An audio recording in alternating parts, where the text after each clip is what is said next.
All right, some of you may be deep frying a turkey tomorrow. You're going to have pies in the oven, and you're going to have a whole lot of people over distracting you, too. So you want to make sure you don't make any kitchen mistakes. Oh, no drama, please. So what about, we want to make sure you don't go to the ER, okay? Stay home where you belong. Betsy Koikel, Medical Director of Memorial Hermann's Go Health, is here with ways to avoid common Thanksgiving hazards. Welcome to Houston's Morning Show. Thank you so much. Happy to be here. I know, it's unfortunately a busy time for ERs, isn't it? Are there common mistakes that you all see year after year? Absolutely. Thanksgiving weekend really tops the list for traffic-related injuries, household illnesses, and foodborne illness. So we can see everything from strains and sprains to cuts and burns on top of what we normally see this time of year: colds, cough, and flu. Oh, what a busy time. All right, so let's talk a little bit about those burns that might happen in the kitchen.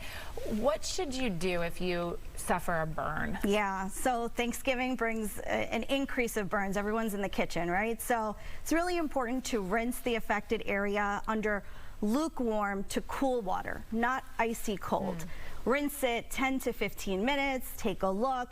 If the area is really looking shiny, leathery, it's bigger than 2 inches, you really want to come in and have the clinician evaluate it. If it looks good after 15 minutes, a little bit of aloe, some ibuprofen for pain control, you should be good to go for the rest of your day. Okay, so I'm hearing you say lukewarm water, so I always do it wrong because I do as cold as I can and then stick ice on it. You don't do that. That can in fact cause more harm, so really blister that skin up. But it feels so good. I know. Okay. 15 minutes and then you can do some more colder temperatures. Okay. What about chopping it up? The knives are dangerous. Yes, everybody's in the kitchen, everyone's chopping and dicing, so the biggest thing is to have a really sharp knife. A dull knife can actually cause more damage.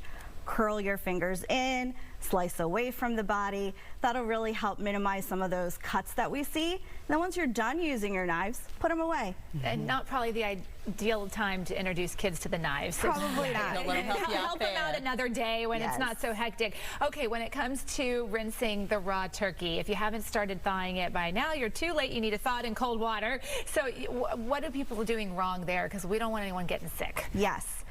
People think rinsing that turkey can get rid of some of those harmful germs that normally live on raw poultry, but in fact, rinsing the turkey under the sink can really splash a lot of those germs and contaminate your sink, your surfaces, your utensils, and perhaps other food that's in the nearby area. So instead of rinsing, just pat your turkey dry with some paper towels, and then anytime you touch that bird that's raw, you want to make sure to rinse those hands with lots of soap and water. And I picture Thanksgiving Day, it's so busy. A lot of us are eating and then immediately watching football. It's easy to leave food out on the counter and not realize how much time passes. Do you see foodborne illness from people leaving food out too long? Oh, absolutely, right? Those buffet germs that we talk about, they really love those casseroles and gravies that are really common during Thanksgiving. So once everyone's done eating, make sure you store all your leftovers properly in the fridge, into the freezer.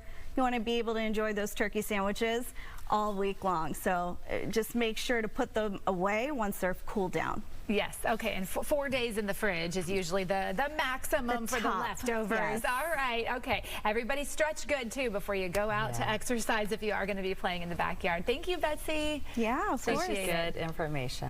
Thank you so much.